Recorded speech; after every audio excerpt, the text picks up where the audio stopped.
So hi guys, welcome to my vlogs.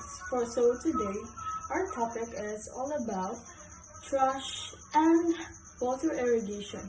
So first, let me introduce myself. I'm Angelie Urbena. This is Bio Black 8. First, let's think of a societal problem of erosion by the shore. Then how can this be a cause of treasure among the people who is living in Aurora? And how can an individual can help or solve it? So let's start. First, what is the problem?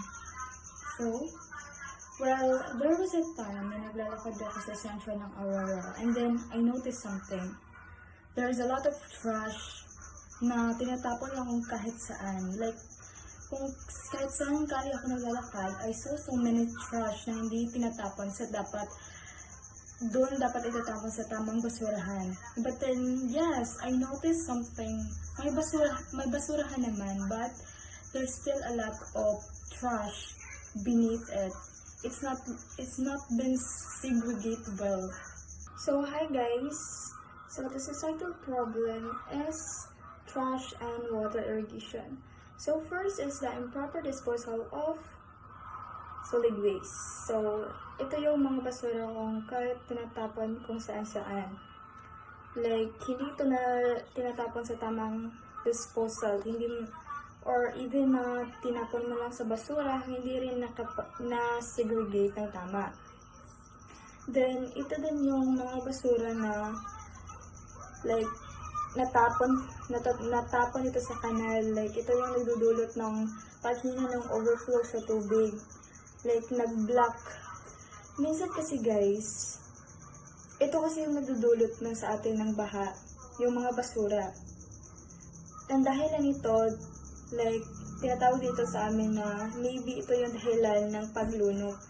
Nang dahil sa na-stuck yung tubig sa kanal, then pag ulan, at saka marami ng tubig, at saka na-block yung kanal na yun, pwede itong mag-cause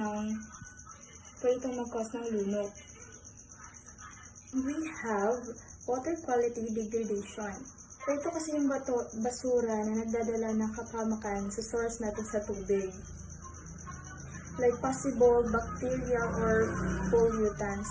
Not kasi biodegradable at saka solid waste. So, how this becomes treasure to our community?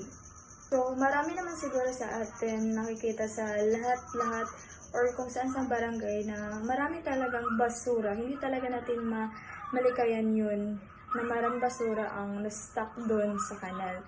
So, kung makikita natin, sobrang nakakadiri talaga. And then, this could be the source sa sakit.